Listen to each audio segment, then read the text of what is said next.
नमस्कार साथियों, मैं कृष्ण कुमार एक बार फिर से आप सभी का हमारे YouTube channel first sight education पे स्वागत करता हूं। साथियों, आज हमारी 2100 प्लस क्वेश्चन के महामंत्र की क्लास नंबर 20 होगी, जिसके अंदर हम 25 प्लस इंपॉर्टेंट क्वेश्चन डिस्कस करेंगे। जो दोस्त पहले से जुड़े हुए हैं वो सभी जानते हैं कि इन 25 क्वेश्चन में आपके 5 क्वेश्चन हिंदी के, 5 क्वेश्चन इंग्लिश के, 5 क्वेश्चन हरियाणा जीके के, 5 नेशनल जीके और 5 विज्ञान के क्वेश्चन होंगे।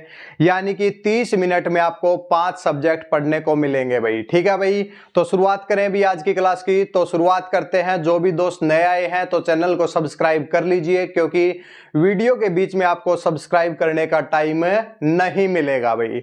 इसके साथ में जो अगर आप इससे पहले क्लास नंबर 19 तक 1 से लेकर 19 क्लास देखना चाहते हैं तो प्लेलिस्ट में जाएं भाई, चैनल की प्लेलिस्ट में, या फिर नीचे डिस्क्रिप्शन बॉक्स में जाएं, वहां पे आपको वीडियो के लिंक मिल जाएंगे। क्लासेज बिल्कुल फ्री हैं। अगर आप क्लासेज 2100 प्लस क्वेश्चन के वीकली नोट्स लेना चाहते हैं, 4 पीडीएफ मिल चुकी हैं जो स्टूडेंट पेमेंट कर चुके हैं, और बाकी पीडीएफ आपको आने वाले टाइम में हर वीक के अंदर मिलती रहेंगी। तो जो भी दोस्त नोट्स लेना चाहते हैं तो नीचे कॉन्टैक्ट नंबर दिया हुआ है, जिसमें क्लासेज के 5 सब्जेक्ट के आपको नोट्स दिए जाएंगे। आइए भाई, बिना किसी देरी के आज की वीडियो की शुरुआत करते हैं और सबसे पहले चलते हैं भाई हम हरियाणा जीके की तरफ। सबसे पहले हम 5 क्वेश्चन हरियाणा जीके के डिस्कस करेंगे। देखिए भाई, इन क्लासेज का जो मेन पर्पज है, हर दिन हर सब्जेक्ट का फॉर्मूला हमारा चलता रहे। देखिए भाई, सबसे पहले डिस्कस करते हैं 5 क्वेश्चन भाई हरियाणा जीके के। और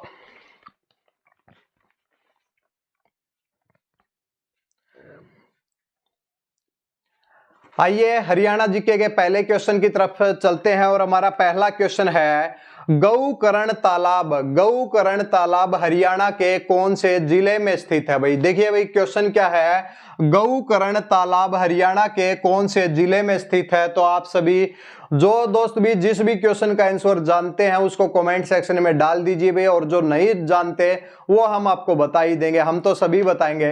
ठीक है, गौकर्ण तालाब हरियाणा के कौन से जिले में स्थित है? तो भाई कौन से जिले में स्थित है भाई? रोहतक के अंदर स्थित है। वन लाइनर क्वेश्चन होंगे भाई, आज 25 मिनट में वीडियो को कंप्लीट करेंगे, वन लाइनर के तरीके से पढ़ेंगे। ठीक है भाई, इसके बाद अगर आपके एग्जाम में अगर पूछा जाता है कि राजा कर्ण का किला, राजा कर्ण का जो किला है वो कौन से जिले में स्थित है, तो आपको क्या बताना है? कुरुक्षेत्र में। कहां पर भाई? कुरुक्षेत्र में। इसके बाद आपके पास अगर पूछा जाता है कि कल्पना चावला ऑडिटोरियम, कल्पना चावला ऑडिटोरियम कौन से जिले में स्थित है, तो ये भी क्या हो जाएगा आपका? कुरुक्षेत्र हो जाएगा। हमने आपको 3 क्वेश्चन करा दिए, लेकिन हम इसको एक ही क्वेश्चन मान रहे हैं। गौकर्ण तालाब कहां पर है भाई? रोहतक में है। और उसके साथ में कर्ण का किला कहां पर है? कुरुक्षेत्र में है। और कल्पना चावला ऑडिटोरियम कहां पर है भाई? ये कुरुक्षेत्र में है भाई। ठीक है भाई, हो गया भाई। अगले क्वेश्चन की तरफ चले भाई। इसके बाद हमारा सेकंड क्वेश्चन है कि हरियाणा राज्य का प्रथम लाल डोरा मुक्त गांव कौन सा है? आप सभी जानते होंगे कि जो हरियाणा का पहला गांव जो कि क्या है कि भाई लाल डोरा मुक्त किया गया है, तो कौन सा गांव है भाई? सिरसी गांव है। और कहां पर है भाई? करनाल के अंदर है। कहां पर है भाई? करनाल के अंदर है। सिरसी एक ऐसा गांव है जिसको जो कि हरियाणा का पहला गांव है जिसे लाल डोरा मुक्त किया गया है। इसके बाद अगला क्वेश्चन है, लव कुश की नगरी किसे कहते हैं? लव कुश की नगरी किसे कहते हैं? तो याद रखना आपको, कैथल को, कैथल को लव कुश की नगरी कहा जाता है। क्या कहा जाता है भाई? कैथल को क्या कहते हैं भाई? हम लव कुश की नगरी कहते हैं। कौन से जिले को कहते हैं भाई? कैथल को कहते हैं भाई। इसके बाद अगर आपके एग्जाम में क्वेश्चन आए, नवग्रह कुंड का ये जो क्लासेज है ये एक रिवीजन टाइप में भी है, और बिल्कुल जो अच्छे से देखना चाहते हैं उनके लिए भी है भाई। ठीक है भाई, केवल 30 मिनट में 25 क्वेश्चन को जल्दी जल्दी आपको पढ़ाया जाएगा। नवग्रह कुंड अगर पूछा जाए तो कौन से जिले में स्थित है? तो कैथल के अंदर है। कहां पर है भाई? कैथल के अंदर है। इसके बाद अगर आपके पास पूछा जाए, दिल्ली की, फोर्थ क्वेश्चन है, दिल्ली की प्रथम महिला शासक रजिया सुल्तान कहां की रहने वाली थी? तो क्या आ जाएगा भाई? कैथल है। दिल्ली की जो पहली महिला शासक कौन थी भाई? रजिया सुल्तान थी भाई। ठीक है भाई, कब बनी थी? 1236 में भाई। मृत्यु कब हो जाती है? 1240 में। और मकबरा भी कहां पर बनाया गया है? कैथल में बनाया गया है। किसका भाई? रजिया सुल्तान का। तो क्वेश्चन क्या था? रजिया सुल्तान का जो संबंध है वो कौन से जिले से है? कौन से जिले से है भाई? कैथल से है भाई। ठीक है भाई। इसके बाद अगले क्वेश्चन की तरफ चलते हैं भाई। नलकूपों से सिंचाई में प्रथम जिला कौन है? हरियाणा का ऐसा कौन सा जिला है जो कि नलकूपों से, जिसके अंदर सबसे ज्यादा सिंचाई होती है? तो कौन सा आ जाएगा भाई? क्वेश्चन नंबर 5 ये भी क्या आ जाएगा भाई? कैथल। कैथल एक ऐसा जिला है जहां पर नलकूपों से सबसे ज्यादा सिंचाई की जाती है भाई। ठीक है भाई। इसके बाद अगर पूछा जाए नलकूपों से सबसे कम सिंचाई कौन से जिले में की जाती है, तो कौन सा जिला आ जाएगा भाई? पंचकुला आपका वहां पर राइट आंसर हो जाएगा। इसलिए भाई आपके ये 5 क्वेश्चन हरियाणा जीके के यहीं पर समाप्त होते हैं। जल्दी से इसका एक स्क्रीनशॉट लीजिए। उसके बाद हम नेशनल जीके की तरफ चलेंगे और नेशनल जीके के 5 क्वेश्चन डिस्कस करेंगे। जल्दी से एक स्क्रीनशॉट लें भाई।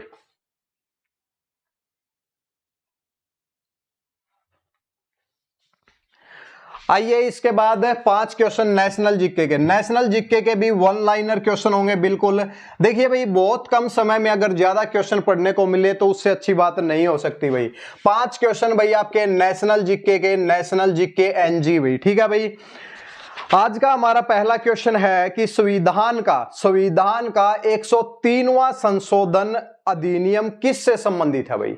देखिए भाई जब 100 से आगे के जो कॉन्स्टिट्यूशनल अमेंडमेंट है उनसे एक क्वेश्चन आपका जरूर पूछा जाता है। पूछा गया है कि संविधान का 103वां संशोधन अधिनियम, संविधान का 103वां संशोधन अधिनियम किस चीज से संबंधित है भाई? किस चीज से संबंधित है? जल्दी से जो दोस्त जानते हैं कमेंट सेक्शन में बताएं भाई। ठीक है भाई। इसके बाद आपके को ये भी बताया जाएगा कि 101वां, 102वां और 103वां और 104 भाई 104 तक आपको बताए जाएंगे। देखिए भाई जो आपको एक ये ईडब्ल्यूएस का जो कार्ड बना हुआ है, यानी कि इकोनॉमिक सोशियो इकोनॉमिक क्राइटेरिया के जो नंबर मिलते हैं, देखिए भाई ईडब्ल्यूएस का, यानी कि जो क्या है कि उनकी कास्ट तो क्या है कि जर्नल है, हायर कास्ट है, लेकिन उनकी जो आमदनी है वो क्या है? कम है। उनको 10% आरक्षण दिया गया है भाई। ठीक है। तो उनको क्या है कि उनको जो आरक्षण दिया गया है कौन से संशोधन अधिनियम के तहत दिया गया है? तो 103वें संशोधन अधिनियम के तहत है। तो इसमें क्या है? आर्थिक रूप से पिछड़े, जो आर्थिक रूप से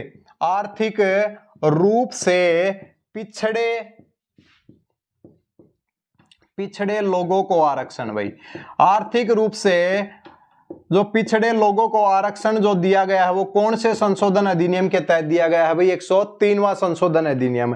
इसके बाद बिल्कुल ध्यान से सुने भाई, 101वां जो संशोधन अधिनियम है वो जीएसटी से रिलेटेड था भाई। किससे रिलेटेड था भाई? जीएसटी से। गुड एंड सर्विस टैक्स जो है वो संविधान के संशोधन अधिनियम 101 के तहत लाया गया था। इसके बाद 102 का जो संशोधन अधिनियम है वो राष्ट्रीय पिछड़ा आयोग, यानी कि पिछड़ा आयोग जो बनाया गया था, तो वो किसकी वजह से बनाया गया था? 102वां संवैधानिक अधिनियम राष्ट्रीय पिछड़ा वर्ग आयोग, यानी कि एनसीबीसी कौन से संविधान संशोधन अधिनियम के तहत आया? तो 102वां भाई। ये है 103वां। और 104वां कौन सा है भाई? 104वां फिलहाल कौन सा संशोधन अधिनियम अभी किया गया था कि देखिए जो आरक्षण है, जो कि ओबीसी को आरक्षण दिया गया है, शेड्यूल्ड कास्ट को दिया गया, शेड्यूल्ड ट्राइब को है, अब उसको 70 साल से बढ़ाकर 80 साल के लिए कर दिया गया है। जो आरक्षण पहले 10 साल के लिए था वो 20 साल के लिए किया गया। हर 10 साल में जिसको एक संशोधन अधिनियम के तहत उसको रिन्यू किया जाता है। तो अब की बार भाई इसको रिन्यू किया है कौन से संशोधन अधिनियम के तहत?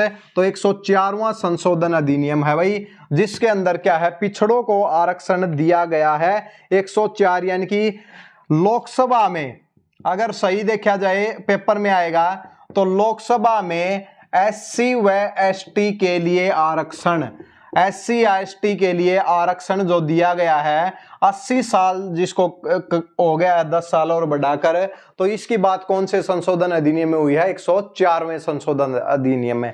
क्लियर है भाई? क्लियर हो गया होगा। 101, 102, 103, 104 चारों हो गए भाई। ठीक है। आगे की तरफ चले भाई। चलो भाई आगे बढ़ते हैं। इसके बाद एक क्वेश्चन पूछा जाता है, कैग की नियुक्ति कौन करता है भाई? कंट्रोलर ऑडिटर जनरल भाई, ठीक है, आर्टिकल 76 के तहत होगी भाई जहां तक है, ठीक है। कैग की नियुक्ति कौन करता है? कैग की नियुक्ति कौन करता है भाई? तो आपको क्या बताना है? राष्ट्रपति क्या करता है? कैग की नियुक्ति करता है। कौन करता है भाई? राष्ट्रपति। और कैग अपना जो इस्तीफा है किसको सौंपता है? तो राष्ट्रपति को ही सौंपता है भाई। क्लियर है भाई?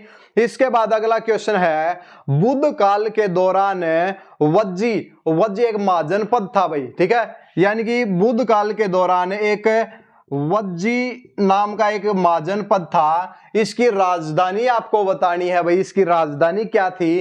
तो क्या थी भाई? वज्जी की जो राजधानी बुद्ध काल के दौरान क्या थी भाई? वैशाली थी। क्या थी भाई? वैशाली, बिहार के अंदर भाई, ठीक है भाई, क्लियर है। इसके बाद फोर्थ क्वेश्चन है, राष्ट्रीय शिक्षा नीति 2020, नहीं इससे पहले दूसरा क्वेश्चन कराते हैं, संविधान संशोधन अधिनियम सबसे पहले कहां पर पेश किया जाता है? जब संविधान कॉन्स्टिट्यूशनल अमेंडमेंट जो कि आर्टिकल 368 के तहत है, 368 के तहत है, उसको सबसे पहले कहां पर पेश किया जाता है ये आपको बताना है। जल्दी से इसका एक स्क्रीनशॉट लें, फिर हम आगे की तरफ चलेंगे।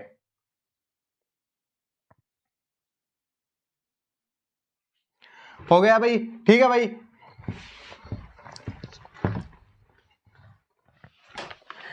इसके बाद क्वेश्चन नंबर 4 है कि संविधान संशोधन अधिनियम सबसे पहले कहां पर पेश किया जाता है? क्या आपके पेपर में मिलेगा भाई? लोकसभा, राज्यसभा, संसद या कोई नहीं? तो क्या बताना है भाई आपको? संसद में पेश किया जाता है भाई। चाहे लोकसभा में करो चाहे राज्यसभा में करो, कहां पर पेश किया जाता है? संसद में पेश किया जाता है।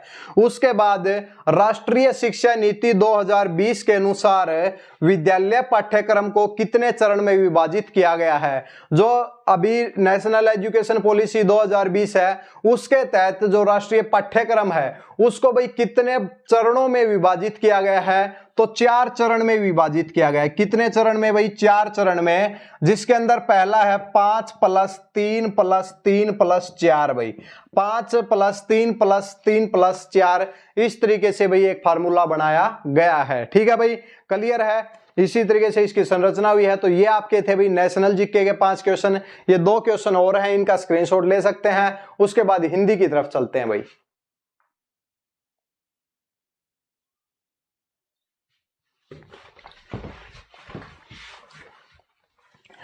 आज भाई हिंदी के पर्यायवाची हम डिस्कस करेंगे, विलोम शब्द डिस्कस करेंगे, अवयव डिस्कस करेंगे। तो 5 क्वेश्चन भाई हिंदी के। एक ऐसी क्लास जिसमें आपको कंप्लीट एक ही टीचर के द्वारा और 5 सब्जेक्ट पढ़ाए जाते हैं। मुश्किल है ऐसी क्लास हरियाणा में आपके लिए उपलब्ध होना। देख लो भाई कहीं मिल जाए तो यही मिलेगी, ठीक है। इसके बाद अगला क्वेश्चन है कि आग के पर्यायवाची शब्द क्या होंगे? यानी कि पहला हमारा क्वेश्चन है कि आग का पर्यायवाची शब्द क्या होगा? तो आग को हम क्या बोलते हैं भाई? क्या बोलते हैं भाई? जल्दी से बताओ कमेंट सेक्शन में। आग को क्या बोल सकते हैं? अग्नि भी बोलते हैं, अग्नि भी बोल सकते हैं, अनल भी बोल सकते हैं, पावक भी बोल सकते हैं भाई। 10वीं से नीचे के हैं भाई सारे, ठीक है। आग, अग्नि, आग, अनल, पावक, और उसके बाद और भाई दहन भी बोल सकते हैं। तो ये सभी क्या है भाई? अग्नि के क्या है भाई? पर्यायवाची शब्द हैं। तो एक क्वेश्चन हो गया पर्यायवाची शब्द से, जो हर बार पेपर में पूछा ही जाता है। इसके बाद अगला क्वेश्चन है कि अनुरक्ति का विलोम शब्द क्या होगा? दूसरा क्वेश्चन है अनुरक्ति, अनुरक्ति का विलोम शब्द क्या होगा? विलोम शब्द क्या होगा? विरक्ति हो जाएगा। क्या हो जाएगा भाई? विरक्ति। अनुरक्ति का विलोम शब्द क्या होगा? विरक्ति होगा। क्या होगा भाई? विरक्ति होगा। इसके बाद अगला क्वेश्चन है कि अत्यधिक का विलोम शब्द क्या होगा? यह क्वेश्चन गलत होने के चांसेस रहते हैं भाई। देखिए अत्यधिक का विलोम शब्द क्या होगा? अत्यधिक का विलोम शब्द अगर पूछे तो क्या होगा भाई?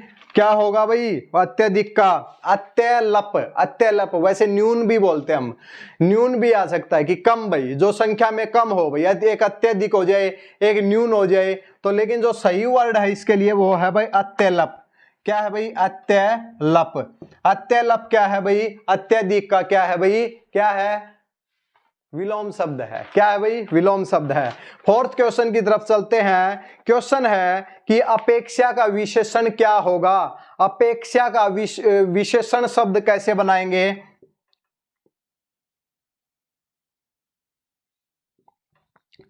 अपेक्षा का विशेषण शब्द क्या होगा? जल्दी से बताओ भाई। अपेक्षा का विशेषण यानी कि एडजेक्टिव हमें बनाना है तो क्या होगा भाई? अपेक्षित हो जाएगा। क्या हो जाएगा भाई? अपेक्षित। क्या होगा भाई? विशेषण। क्या होगा भाई? विशेषण। तो अपेक्षा का जो विशेषण है वो क्या हो जाएगा? अपेक्षित हो जाएगा। इसके बाद अगला क्वेश्चन हमारा है, शब्द सुन लीजिए क्या क्या शब्द दिए गए हैं। जिन शब्दों का रूप सदैव समान रहता है उन्हें क्या कहते हैं?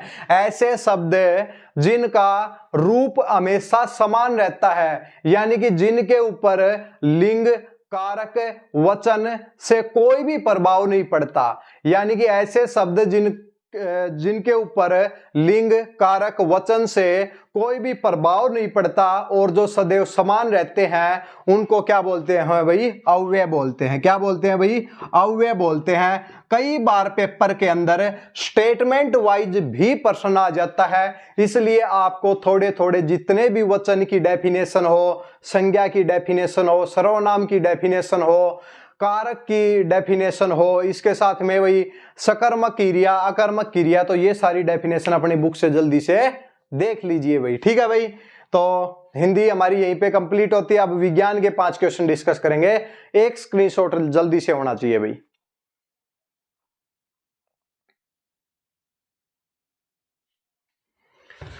आ जाओ भाई, विज्ञान के क्वेश्चन है। विज्ञान के क्वेश्चन में आज एक रिएक्शन से भी क्वेश्चन पूछेंगे भाई। 10वीं तक का है और एक रिएक्शन से भी एक क्वेश्चन पूछ लेते हैं। 5 क्वेश्चन भाई विज्ञान के। देखिए भाई, बीच बीच में वीडियो में आजकल कुछ दिक्कत आ रही है, जैसे ही फेस को ज्यादा कवर कर रहा है भाई कैमरा। ठीक है, तो क्या है कि जैसे इस तरफ होते हैं तो भाई कुछ धुंधलापन आ जाता है, लेकिन वो कुछ ही सेकंड के अंदर ठीक भी हो जाता है, तो इसकी भाई टेंशन आप मत लीजिए। ठीक है। इसके बाद भाई देखिए, विज्ञान के क्वेश्चन है कि सूर्य के प्रकाश में कितने रंग होते हैं? सूर्य का प्रकाश सफेद होता है, और जब सफेद प्रकाश को किसी प्रिज्म के ऊपर डालते हैं तो कितने रंग बनते हैं भाई? 7 रंग बनते हैं।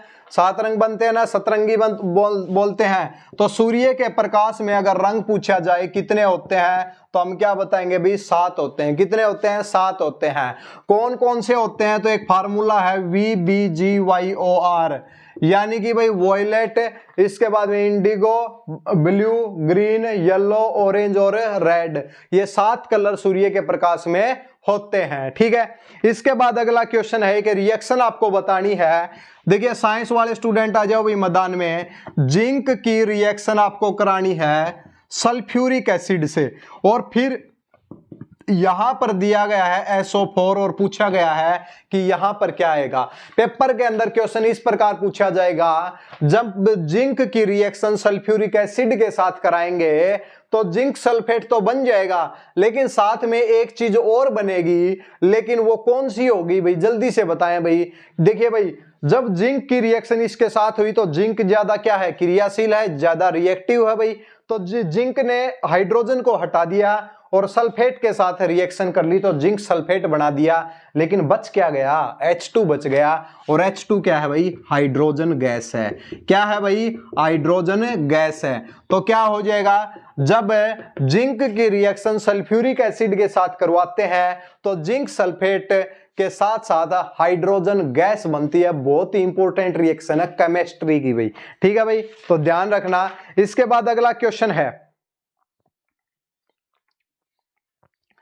अगला क्वेश्चन है कि मानव शरीर की सबसे छोटी हड्डी, यानी कि मानव शरीर की सबसे छोटी हड्डी कौन सी है? तो क्या बोलना पड़ेगा भाई? स्टेपीज। मानव शरीर के अंदर जो सबसे छोटी हड्डी है वो कौन सी होती है? स्टेपीज। कान के अंदर पाई जाती है भाई, मध्य कर्ण के अंदर पाई जाती है, यानी कि कौन सा? मिडल ईयर के अंदर जो शरीर की सबसे छोटी क्या है भाई? हड्डी पाई जाती है। ठीक है भाई। इसके बाद अगला क्वेश्चन है, विटामिन सी की कमी से कौन सा रोग होता है? जल्दी से कमेंट सेक्शन में बताइए कि विटामिन सी का रासायनिक नाम क्या है। कहीं ना कहीं एस्कॉर्बिक एसिड तो नहीं है, अगर है तो हाँ, और नहीं है तो भाई ना लिख दीजिए जल्दी से। ठीक है भाई। इसके बाद पूछा गया है कि विटामिन सी की कमी से रोग कौन सा होता है, कौन सा रोग हो जाता है भाई विटामिन सी की कमी से, तो कौन सा बताना है भाई आपको, सकरवी। कौन सा हो जाता है, विटामिन सी की कमी से, विटामिन सी की कमी से रोग कौन सा हो जाता है, सकरवी हो जाता है। कौन सा हो जाता है, सकरवी। और कल हमने आपको बताया था कि विटामिन डी की कमी से कौन सा रोग होता है, तो विटामिन डी की कमी से हड्डियां कमजोर हो जाती हैं और उसकी वजह से एक रोग होता है, रिकेट्स हो जाता है। कौन सा हो जाता है, रिकेट्स हो जाता है। इसके साथ में बताएंगे विटामिन ए का नाम क्या है भाई, विटामिन ए का रासायनिक नाम क्या है, कहीं रेटिनोल तो नहीं है, अगर है तो हाँ, अगर नहीं है तो ना, है भाई हाँ ही है आपका आंसर। ठीक है। इसके बाद विटामिन आपका बी1, विटामिन बी1 की कमी से कौन सा रोग होता है, जल्दी से कमेंट सेक्शन में बताएं भाई। विटामिन बी1, विटामिन बी1 की कमी से कौन सा रोग होता है, तो रतौंधी होता है। कौन सा होता है भाई, रतौंधी। तो जितने भी विटामिन है, विटामिन ए, बी, बी1, बी2, बी3, ये जो सभी हैं, या फिर vitamin C, vitamin D, vitamin K, तो इनके रासायनिक नाम और इनके से होने वाली बीमारियां जितनी भी हैं उनको याद रख लो भाई। ठीक है, पेपर के अंदर छपया मिलेगा।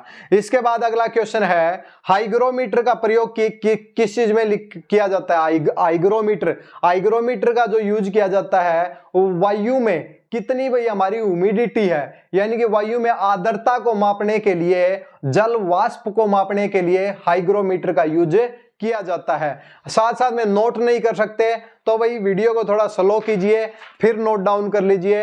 अगर फिर भी नहीं कर सकते तो एक नीचे कॉन्टैक्ट नंबर दिया हुआ है, उसके ऊपर कॉन्टैक्ट करें, आपको नोट्स मिल जाएंगे। ठीक है भाई, क्लासेस देखना जरूरी है, नोट्स आपको प्रोवाइड हो जाएंगे। ठीक है, जल्दी से एक स्क्रीनशॉट लें भाई इसका।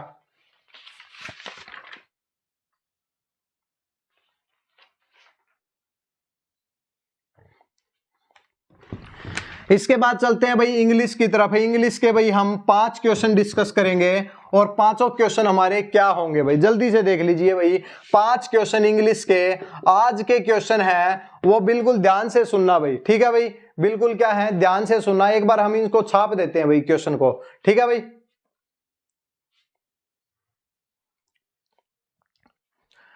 आइए साथियों, ये हैं हमारे इंग्लिश के क्वेश्चन जिसके अंदर हमारे 1 वर्ड हैं और इसके साथ में हमारे ईडीएम एंड फ्रेजेज हैं। 3 क्वेश्चन हमारे ईडीएम एंड फ्रेजेज के हैं, 2 क्वेश्चन हमारे 1 वर्ड के हैं। आज कोई भी एंटोनियम सिनोनियम का कोई क्वेश्चन नहीं है।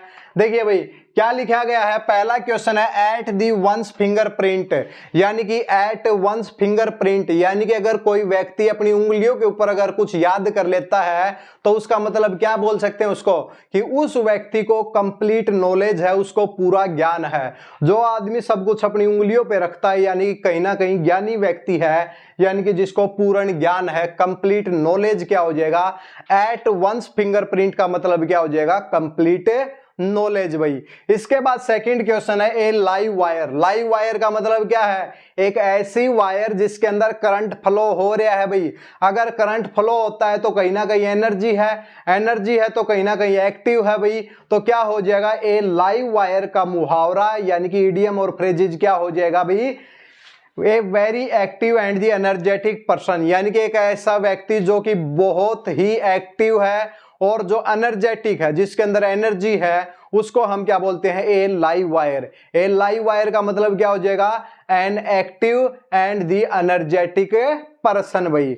इसके बाद तीसरा क्वेश्चन है to throw an event into the confusion और डिसऑर्डर, यानी कि किसी इवेंट को कंफ्यूज करके छोड़ देना, किसी घटना का कंफ्यूजन में डाल देना उससे, और डिसऑर्डर यानी कि अव्यवस्थित छोड़ देना। तो उसके लिए एक 1 वर्ड आपको बताना है, तो क्या हो जाएगा, डिसरप्ट। डिसरप्ट का मतलब होता है कंफ्यूजन, अव्यवस्थित घटना जिसको हम बोल सकते हैं। तो डिसरप्ट इसका क्या हो जाएगा, 1 वर्ड का मीनिंग हो जाएगा। ठीक है भाई। इसके बाद 4th क्वेश्चन है withdraw from a forward position in the battle. भाई युद्ध चल रहा है उसे विड्रॉ करना है, कहीं ना कहीं युद्ध छोड़ के भागना है, या फिर एक कदम पीछे रख के दोबारा अटैक करने के लिए जाना है, तो भाई उसके लिए वन वर्ड बताओ। तो withdraw from a forward position, यानी कि आगे जाने से भाई कहीं ना कहीं मना करना कि हम नहीं जा रहे भाई, हम वापिस आ रहे हैं, युद्ध से भाई वापिस आ रहे हैं, तो उसको हम क्या बोलते हैं भाई, रिट्रीट बोलते हैं। RETREAT।